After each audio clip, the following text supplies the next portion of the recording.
వైపు చూస్తున్నానయ్యా. వేరే దిక్కు లేక, వేరే ఆధారం లేక నేను నీ వైపు చూస్తున్నానయ్యా. ఈ రాళ్ళు తీసుకొని వచ్చారే ఈ మనుషులు, ఈ రాళ్ళు తీసుకొని వచ్చిన వాడు కూడా నాతో విచారం చేశాడయ్యా. ఈ రాళ్ళు తీసుకొని వచ్చాడే, ఈ రాళ్ళు తీసుకొని వచ్చిన వీడే నాతో విచారం చేశాడు. వీడే నా దగ్గర డబ్బులు తీసుకున్నాడయ్యా. వీడే నన్ను నమ్మించాడయ్యా. ఈ రాళ్ళు తీసుకొని వచ్చిన వీడే నన్ను పాపంలోకి తోసివేశాడయ్యా. పాపంలోకి తోసివేసి ఇప్పుడు పక్క తప్పుకున్నాడు. నన్ను చంపడానికి వస్తున్నారయ్యా. నాకు వేరే దారి లేదయ్యా, వేరే మార్గం లేదయ్యా. నడి ఏటిలో నేనున్నానయ్యా.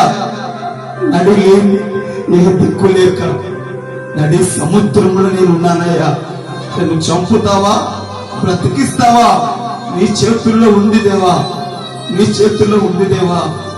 కరుణ చూపించు, దయ చూపించని ఆ పట్టబడిన వ్యభిచారం కలిగిన స్త్రీ యేసయ్య వైపు చూస్తూ ఆయనతో మాట్లాడుతూ ఉంది.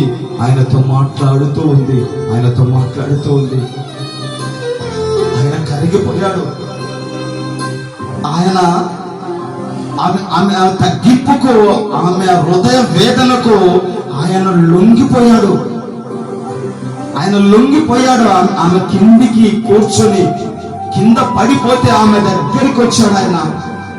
ఆమె ప్రేమను బట్టి, ఆమె కన్నీటిని బట్టి, ఆమె హృదయ వేదన బట్టి హృదయమంతా నలిగిపోయి, హృదయమంతా ముద్దగా మారిపోయి ఏడుస్తూ ఆయన వైపు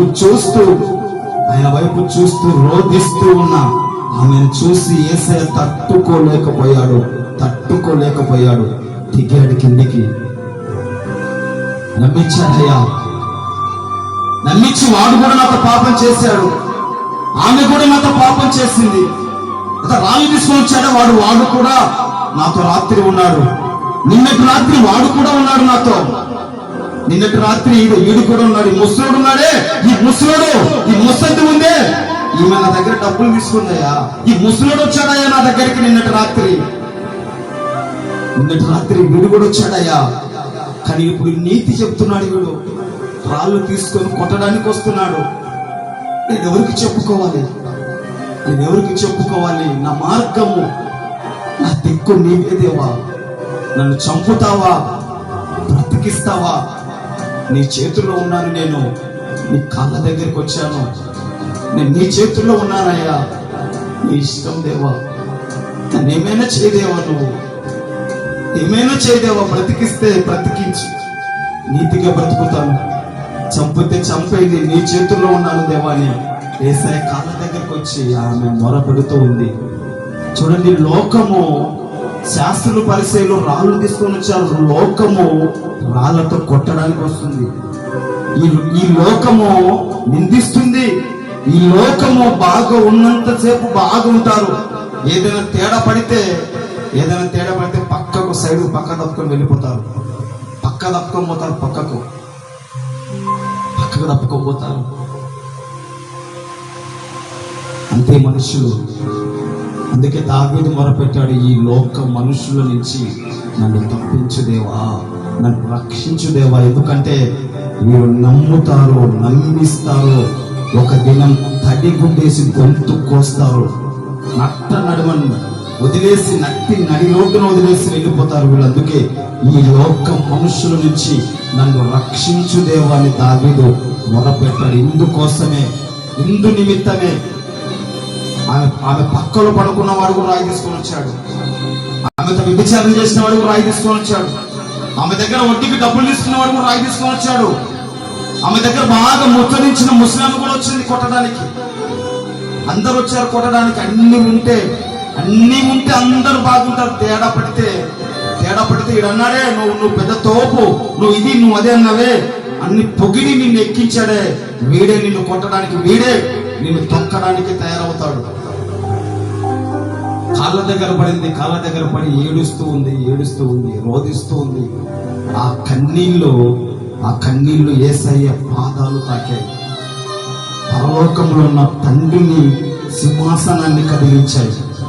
ఏడుస్తూ ఉన్న ఆ స్త్రీ వైపు ఆయన చూస్తూ ఆయన చూస్తూ ఆయన అంటున్నాడు, మీలో మీలో మీలో మీలో మీలో పాపము లేని వాడు ఎవడో వాడు ముందుకు వచ్చి రాయాలి. పాపం చేయని వాడు ఎవడో రావాలి ముందుకు. పిల్లలు మొదలుకొని పెద్దల వరకు వచ్చారంటే అందరు రాళ్ళు తీసుకొని, పాపం చేయని వాడు ఎవడో రా ముందుకు, రా ముందుకు వచ్చుకోటు. నీలో పాపం లేదా? నువ్వు నీతిమంతురాలువా? నువ్వు నీతిమంతురాలా? రా రా ముందుకు వచ్చుకోటు. ఆ మాట చెప్పుతూ ఉండగా పిల్లలు మొదలుకొని పెద్దల వరకు అందరూ రాళ్ళు కింద వేసి వెనక్కి తిరిగి వెళ్ళిపోయారట. అంటే పిల్లలు మొదలుకొని పెద్దల వరకు అంటే పిల్లోనిలో కూడా ఉంది. చిన్న పిల్లోడు అనుకుంటావు, వీడి పిల్లోడు అనుకుంటావు, వాడిలో కూడా పాపం ఉంది, వాడిలో కూడా కుళ్ళు కుతంత్రాలు ఉన్నాయి, వాడిని కూడా నమ్మడానికి అవకాశం లేదు. ప్రభు అన్నాడు, రా ఎవడ రావాలి ముందుకు వచ్చి, మీలో ఎవరి దగ్గర పాపం లేదా రావాలి అని చెప్తే బిర్రుగా నిలబడ్డారు. మేమేం చేశాం మేము తోపు, మేము పెద్ద మేము పెద్ద ఇది మేమేం లేదు, మేమెంత చేశాం, మేము పెద్ద తోపు, నేనెంత చేశా నేనెంత అని విర్రవిగుతూ ఉండగా ఆయన కింద వాడి ఒక్కొక్కని పాపాల కింద రాయడం మొదలు పెట్టాడు. అలా రాస్తూ ఉండగా అది చూసిన వారు, అబ్బో ఈయన మన హృదయ అంతరంగములో రహస్య పాపములు కూడా ఎరిగి ఉన్నాడని వారు గుర్తెరిగి మనశ్శాంతి చేత, ఈ మనస్సాక్షిత గద్దించబడి కొట్టబడి రాళ్ళు అక్కడ విసిరేసి తిరిగి వెనక్కి వెళ్ళిపోయారు.